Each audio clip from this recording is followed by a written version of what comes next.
Taste the Daily.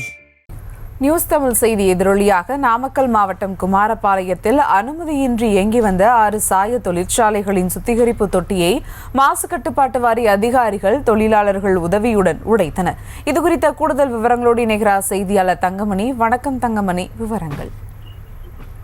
வணக்கம். அதாவது குமாரபாளையத்தில் அனுமதியின்றி இயங்கி வந்த 6 சாய தொழிற்சாலைகளில் உள்ள அந்த சுத்திகரிப்பு தொட்டியினை மாசு கட்டுப்பாட்டு வாரிய அதிகாரிகள் தொழிலாளர்கள் உதவியுடன் இடித்து அப்புறப்படுத்தி வருகின்றனர். குறிப்பாக நியூஸ் தமிழ் தொலைக்காட்சியில் கடந்த 2 வாரங்களுக்கு முன்பு நாமக்கல் மாவட்டம் குமாரபாளையம் மற்றும் பள்ளிப்பாளையம் சுற்றுவட்டார பகுதிகளில் சட்டவிரோதமாக அரசு அனுமதி இல்லாமல் சாய தொழிற்சாலைகள் இயங்கி வருகிறது என செய்தி என்பது ஒளிபரப்பப்பட்டது. இந்த நிலையில குமாரபாளையம் பகுதியில் தொடர்ந்து சுமார் 6க்கும் மேற்பட்ட சாய தொழிற்சாலைகள் அரசு அனுமதி பெறாமல் இயங்கி வந்ததாக புகார் என்பது மாசு கட்டுப்பாட்டு வாரிய அதிகாரிகளுக்கு புகார் சென்றுள்ளது. இந்த நிலையில நேற்றைய தினம் மாசு கட்டுப்பாட்டு வாரிய அதிகாரிகள் மற்றும் பறக்கும் படை அதிகாரிகள் அந்த பகுதியில் சோதனை செய்து கொண்டிருக்கும் பொழுது அந்த பகுதியின் வழியாக அரசு சாக்கடை கால்வாய்களில் சிகப்பு மற்றும் ப்ளூ வண்ணத்தில் சாய நீர் என்பது வெளியேற்றப்பட்டது வந்தது. இந்த நிலையில மாசு கட்டுப்பாட்டு வாரிய செயற்பொறியாளர் செந்தில் தலைமையிலான குழுவினர் குமாரபாளையம் பகுதியில் சுமார் 6க்கும் மேற்பட்ட சாய தொழிற்சாலைகள்ல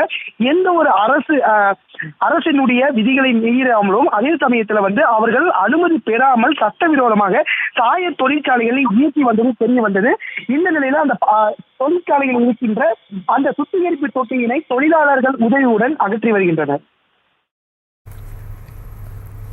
கூடுதல் விவரங்களுக்கு நன்றி தங்கமணி.